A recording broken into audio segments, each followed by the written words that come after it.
ကဘာလာဆုံးတက်တက်ကဘာပေါ်မှာအသားဆုံးတက်တက်ကိုပဲမှမြင်ရမလဲသိလားခင်ဗျားတို့ကျွန်တော်တို့အိမ်ခေါင်းမိုးပေါ်ကနေကြည့်လို့တော့မရပါဘူးတကယ်တော့ကဘာလာဆုံးတက်တက်ကဟာဝိုင်ယီမှာရှိရပါအကတောင်တန်းနေတိမ်တိုက်တွေနဲ့လေထုအရှင်တွေကြောင့်တခြားနေရာတည်းပိုထင်ရှားပြီးလှနေတာပါလူတို့တော်များများကလည်းအဲ့ဒီတက်တက်ကိုမြင်ရဖို့အိမ်မက်မကြပါတယ်ကဘာအရှိဆုံးနေရာနမီကဘာပေါ်မှာနမီအရှိဆုံးနေရာကပဲမှလေစလုံးပေါင်းကလည်းဘယ်လောက်တောင်ရှင်းမလဲသိရလား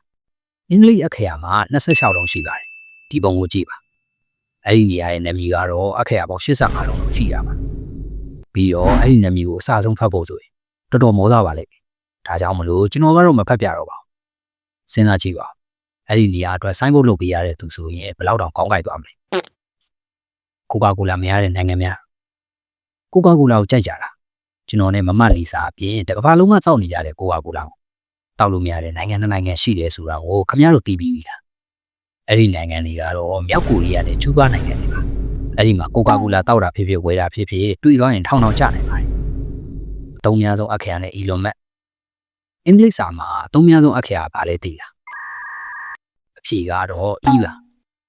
ထူးခြားတာတစ်ခုကအခုချိန်မှာကမ္ဘာကိုစိုးမိုးထားတဲ့ကမ္ဘာအချမ်းသာဆုံးပုဂ္ဂိုလ်တစ်ယောက်ဖြစ်တဲ့အီလွန်မက်ရဲ့နာမည်ကလည်းအီနဲ့စာထားတာပါအသုံးများဆုံးအခရာနဲ့နာမည်စာထားတဲ့သူကကမ္ဘာအချမ်းသာဆုံးဖြစ်နေတာကတိုက်ဆိုင်မှုလားဒါမှမဟုတ်တစ်ခုခုပဲလား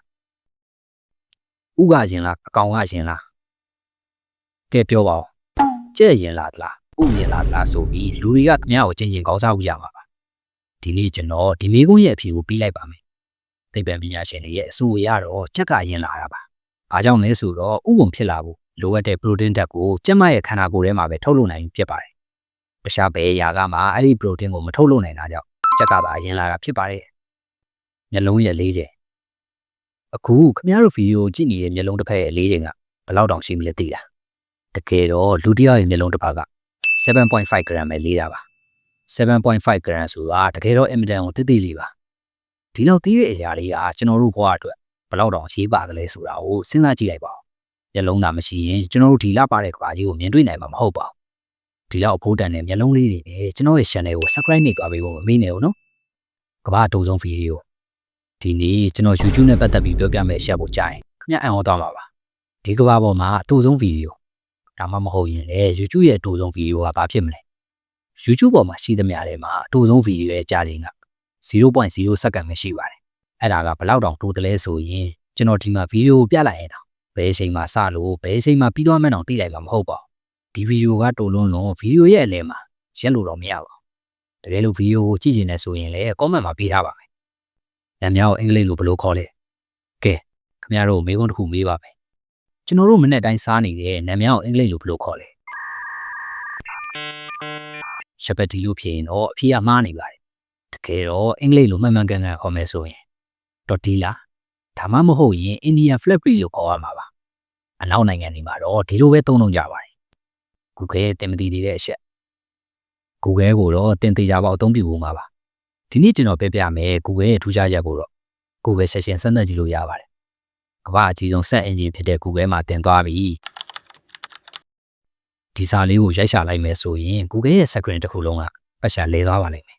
ဟုတ်ပါတယ်တပတ်တီတီကိုလဲသွားမှာပါအခုပဲအမြန်သွားပြီးစမ်းကြည့်လိုက်ပါ hashtag ဒါ hashtag မဟုတ်ပါဘူးဟုတ်ပါတယ်ဒါက hashtag မဟုတ်ပါဘူးခင်ဗျားတို့ hashtag ကြောင့်အများကြီးကြားဖို့ပါသူ့ရဲ့သင်္ကေတကိုလည်းမြင်မှုမှာပါကြားဖို့မြင်မှုလာကတော့ထားပါတော့ခင်ဗျားတို့ကိုယ်တိုင်လည်းသုံးဖို့ကြားမှာပါ Instagram တွေ TikTok တွေဒါမှမဟုတ် YouTube Short တွေမှာသုံးခဲ့ကြမှာပါဒါပေမဲ့ကျွန်တော်အခုပြောပြမှာကဒါကိုတရားဝင်အားဖြင့် hashtag လို့ခေါ်ပါဘူးဒီလိုမျိုးပါသူ့ရဲ့တရားဝင်နာမည်ရင်းက Autothrome ဖြစ်ပါတယ်ခင်ဗျာကျွန်တော်ကတော့အတန်ရွက်မမှန်တာလည်းဖြစ်နိုင်ပါတယ်တမိုင်းတစ်လျှောက်အဆိုးရဆုံးခီးယူနာတတ်မှုတခါတော့ကဖုန်းတော်ကြီးတစ်ပါးကရေနစ်နေတဲ့14နှစ်အရွယ်ကလေးငယ်တယောက်ကိုမြင်ပြီးကူညီခဲ့မှုပါတယ်အဲ့ဒီကလေးကိုရေနစ်ရာကနေကယ်တင်ပေးခဲ့တဲ့လောက်ရက်ကတမိုင်းတစ်လျှောက်မှာအဆိုးရဆုံးခီးယူနာတတ်မှုလို့သတ်မှတ်ထားကြတာပါဘာလို့လဲဆိုတော့အဲ့ဒီကလေးကနောက်ပိုင်းမှာဟစ်တလာဆိုတဲ့အမည်နဲ့လူသိများလာခဲ့လို့ပါ24နာရီအမှန်တရားဒီနေ့မှာ24နာရီရှိတယ်လို့ခင်ဗျားထင်နေလားဟုတ်ပါဘူးဒီနေ့မှာ24နာရီတိကျမရှိပါဘူးတကယ်တမ်းကတော့23နာရီ56မိနစ်နဲ့4စက္ကန့်ပဲရှိတာပါဒါဟာကမ္ဘာမြေကြီးကသူ့ဝင်ရိုးပေါ်ကတပတ်ပြည့်အောင်လဲပတ်ကိုကြာမြင့်တဲ့အရှင်ဖြစ်ပါတယ်ကျွန်တော်တို့ကသာလွယ်တကူပဲ24နာရီလို့သတ်မှတ်ထားကြတာဖြစ်ပါတယ် ချန်ရှိနေတဲ့4မိနစ်ကိုဖြည့်ဆည်းဖို့အတွက်ကျွန်တော်တို့က4နှစ်တကြိမ်မှာရထက်နေ့အဖြစ်ဖေဖော်ဝါရီလမှာ29ရက်ဆိုပြီးထည့်သွင်းသတ်မှတ်ထားရတာဖြစ်ပါတယ်။ Icon banana Icon ကိုတော့ခမရသိကြပေါ့စားဖို့မှာပါ။ဒါပေမဲ့ကျွန်တော်တို့ရဲ့ဒီထူးဆန်းတဲ့ကဘာကြီးထဲမှာအနမ်းနဲ့အရသာက ice cream အတိုင်းပဲရှိတယ်။မပြောသီးရှိရဲဆိုတော့ခမရသိလား။ဟုတ်ပါတယ်။အဲ့ဒီမပြောသီးတွေကအပြာရောင်ကာလာရှိပြီးတော့သူတို့ကို blue java banana လို့ခေါ်ပါတယ်။သူတို့ရဲ့ထူးခြားချက်ကအရသာက vanilla ice cream နဲ့တစ်ဆက်တည်းတူနေတာဖြစ်ပါတယ်။ဒီမပြောသီးတွေကို ice cream banana လို့လည်းမြည်တွင်ပါတယ်။လူတစ်ယောက်ရဲ့ super power လူတစ်ယောက်ကအနည်းနဲ့ကြုံလာရတဲ့အခါဒါမှမဟုတ်ရင်အကျဉ်းတဲဖြစ်လာတဲ့အခါမှာကားတစ်စီးလုံးကိုတော့မနိုင်တဲ့အင်အားတွေထွက်ပေါ်လာတယ်ဆိုတာမျှချင်းချင်းကြားဖို့မှာပါဒီတော့အဲ့ဒီအရာရဲ့အမှန်တရားကပါတယ်တကယ်တမ်းမှာတော့ကျွန်တော်တို့ရဲ့ကြွသားတွေဟာအုံနောက်နဲ့ရှေ့ဆက်ထားတာဖြစ်ပြီးအုံနောက်ကပဲထိချုပ်ထားတာပါတကယ်လို့ကျွန်တော်တို့အုံနောက်ကသာမရင်ပေးမယ်ဆိုရင်ကျွန်တော်တို့ကြွသားတွေကိုလိုတလောက်တန်မအောင်လုပ်နိုင်လို့ရှိပါတယ်ကျွန်တော်တို့မှာတကယ်တမ်းကားတစ်စီးလုံးကိုမနိုင်တော့တဲ့အထိအင်အားမျိုးရှိနေတာဖြစ်ပါတယ်လမ်းမများပေါ်ကမြေရောင်များရဲ့လှုပ်ဝက်ချက်ကားလမ်းမကြီးတွေပေါ်မှာမောင်းတဲ့အခါအဖြူရောင်မြင်းနေအဝါရောင်မြင်းနေဆွဲထားတာကိုသတိထားမိပါပါဒါတွေကဘာကိုစုံလို့လာလဲဆိုတာကိုခင်ဗျားတို့သိချာသိကြရလားပထမဦးဆုံးအနေနဲ့အကယ်လမ်းတွေကအဝါရောင်မြင်းကအဆက်ပြက်လေးတွေဖြစ်နေမယ်ဆိုရင်ရှီကားကိုစိတ်ကြိုက်ကြော်တက်လို့ရတယ်လို့အဓိပ္ပာယ်ရပါတယ်ဒါပေမဲ့အဲ့ဒီဝါရောင်မြင်းကအဆက်မပြက်ဖဲတောက်လျှောက်ဆွဲထားတာဆိုရင်တော့ကြော်တက်လို့ရပါမယ်ဂယုတစိုက်နဲ့သတိထားပြီးမောင်းရပါမယ်အထူးသဖြင့်အဖြူရောင်မြင်းပိတ်နှစ်ချောင်းရှင်ပြီးဆွဲထားတာကိုတွေ့ရင်တော့ဘလို့အရှိနေမျိုးမှာကြော်မတက်ရဘူးလို့ဓာတ်မြစ်ထားတာပါကဘာပေါ်ဆုံးနဲ့ဒီထူးဆန်းတဲ့ကဘာကြီးထဲမှာဒင်္ဂါပြတစ်ပြားထက်တော့ပေါ်တဲ့ငှက်တစ်မျိုးရှိရဲဆိုတော့ခင်ဗျားတို့သိလားအဲ့ဒီငှက်ရဲ့နာမည်က Hummingbird လို့ခေါ်ပါတယ်သူ့ရဲ့အလေးချိန်က 4.5 gram ပဲရှိတာပါစဉ်းစားကြည့်ပါဒင်္ဂါပြတစ်ခုရဲ့အလေးချိန် 4.8 gram ထက်တောင်ပိုပြီးပေါ်နေတာပါကဘာကြီးလဲတာရက်သွားရင်ဘာဖြစ်မလဲတကယ်လို့ကျွန်တော်တို့နေထိုင်တဲ့ကဘာကြီးသားလဲပတ်နေတာကိုရက်တန့်လိုက်မယ်ဆိုရင်ဘာဖြစ်သွားမလဲဆိုတော့ခင်ဗျားသိပါသလားတကယ်လို့ကဘာကြီးသားလဲပတ်တာကိုရက်သွားလေကျွန်တော်တို့အားလုံးကတစ်စက္ကန့်ကို